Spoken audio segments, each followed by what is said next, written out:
Hello, welcome back to the Cricket Nerds. Today we are previewing the IPL yet again, this time with the Gujarat Titans, who are looking like they've got another strong squad. However, this year they have Hardik Pandya not in the team, not as captain, as he's been moved to Mumbai.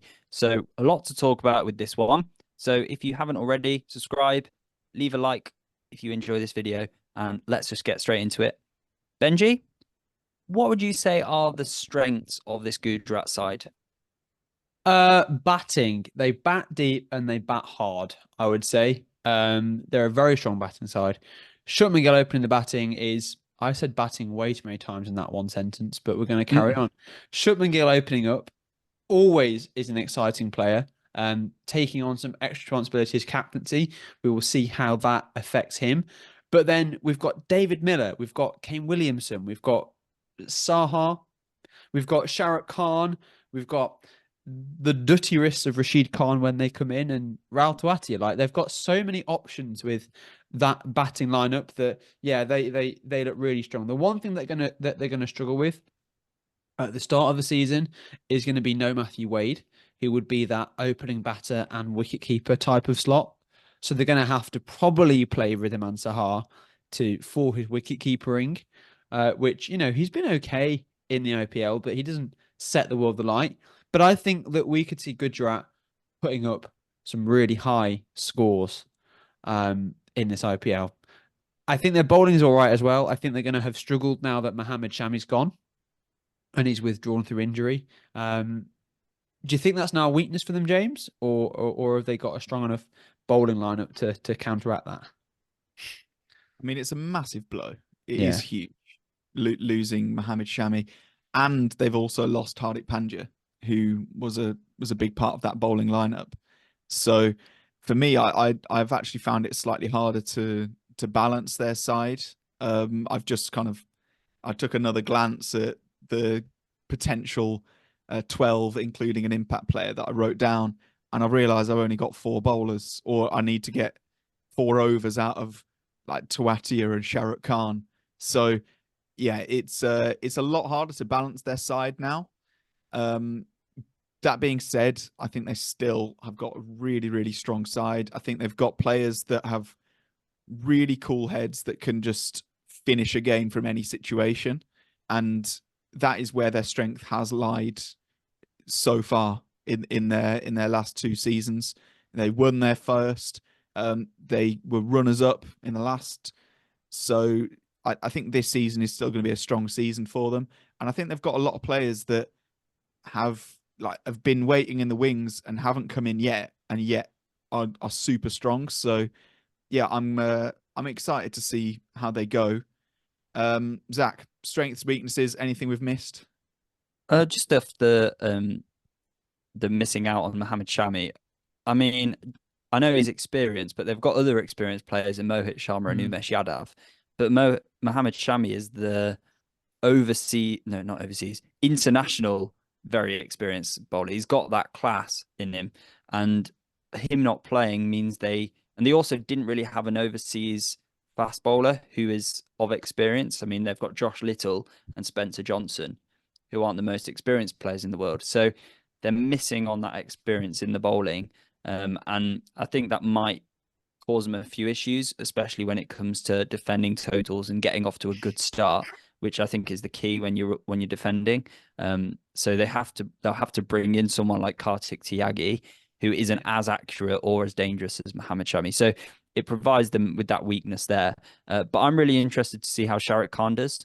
I mean, he's not had the best of seasons for Punjab of late. We know he's got good potential. We know he can hit the ball a long way and potentially provide a few overs. So he's kind of the Hardik Pandya replacement. Massive shoes to fill, and it'll be interesting to see how he goes for sure. So let's talk about the 11s then, or 12s. Who fits in then? Benj, who have you got for Gudra? What's your 11 looking like? So I have Shubman Gill and Ridham and Saha opening the batting. Saha with the gloves. Um, Kane Williamson still filling that number 3 spot, but I could foresee Kane Williamson and Matthew Wade potentially swapping later in the season. Sai Siddharthan for David Miller at number 5, Shahrukh Khan, number 6, try and come out and do some big hitting. Then Raul Tuatia, we know him as a finisher. I then have got Rashid Khan, Kartik Tyagi, Spencer Johnson, and Umesh Yadav. And then my 12 is actually Vijay Shankar, because I think he offers a little bit with the ball, and a little bit with the bat.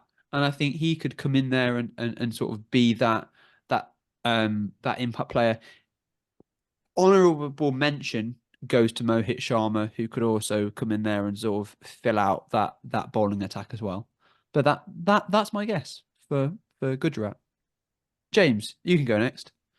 Okay, I have had to shuffle it round because, like I said, I looked down and I realised I only had 4 bowlers. So instead of seeing if Shahrukh Khan's dodgy off spin and Rahul Tuatia's inconsistent leggies can fill in the final 4 overs for every single match, I've shuffled things around a bit, which means that I've got Gill and Riddiman Saha opening. I don't think Matthew Wade is a massive loss. I think I'd probably pick Riddiman Saha anyway. I've had to drop Kane Williamson from number 3. So I've got Sai Siddharthan in at 3. I've got Abhinav Manohar at number 4. David Miller 5. Shahrukh Khan 6. Rahul Tuatia 7. Rashid Khan 8. Spencer Johnson 9. Josh Little at 10. Sai Kishore, a very good left arm spinner, at 11. And then I've got Mohit Sharma as my impact player at 12. So I think it's a really, really strong squad. Just required a little bit of shuffling around to make sure that you get the right balance. I've gone with very similar. I've got the same top 8 as Benji. So Gill, Sahar, Williamson, Siddharthan, Miller, Shahrukh Khan, Tawatia, Rashid Khan. Obviously, with the bowler thing, you just have a bowler as your impact player. And if they bowl first, then you have a batter as your impact player. But then I've gone with Umesh Yadav, Mohit Sharma, Kartik Tyagi as the 2 seam bowling options. And then I've gone with Noor Ahmed at 11, just because they need that second spin option. If they've got Rashid Khan spinning it one way with his leg spin, Noor Ahmed with his left arm leg spin spinning it the other way, I think that they'll complement each other well. And then Mohit Sharma, as the impact player to provide that extra bowling strength. Just a little side point. Have you ever seen a side-by-side of Rashid Khan and Noor Ahmed bowling? Yeah, it's mad. It's They're so, like exactly so the similar. same, but just like one's right hand, one's left hand. Exactly. That's it's the my same right action. hand and left hand leg spinning. Nice. Yeah, Just you so could do it you at the know. same time. But that means that, if a player is struggling with Rashid Khan, they're probably going to struggle with Noor Ahmed as well. Yeah. So one of them does well. They'll probably both do well. Scary, scary prospect for the other team. So where do we think they're going to finish? Now, notoriously, we have ranked Gujarat lower than they deserve to be ranked. We've constantly underestimated them. So I'll kick things off by potentially overestimating them. I've got Gujarat finishing 2nd place in the table. Wow. I've actually got them finishing 6th. And my reasoning behind that is the Mohammad Shami situation. I think that is a massive loss. Also, the fact that they don't really have that bowling all-rounder, that really good bowling all-rounder, missing out on Hardik Pandya, his captaincy as well, his ability in the field. They're going to miss that a lot, which is why I just don't see them getting into that top 4 this year.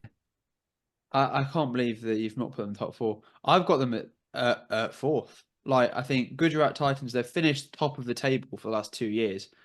Let's not forget, last year, Shubman Gill hit 1,000 runs. Or no, sorry, he had a total impact of over 1,000 in his score last year. He hit 890 runs in the IPL last year. Like, what ridiculous numbers that is. I have them at 4th. I still think they're going to go well, but I think the Shami and the Hardik situation isn't as dire as we've made it out. I still see them in playoffs. Just there's another team that's going to probably finish first, which is sad for me to say, but we'll come on to that in a later preview. So stick around. We're going to be bringing you previews for all of the IPL teams ahead of the IPL. It starts in just over a week's time, so we're very excited as of the time of recording. And yeah, leave a like, leave a subscribe. If you want to support us even more, please consider becoming a member. It helps us out no end. And follow our social medias. All the details that you ever need are below in the description and in the link tree. And we will see you next time.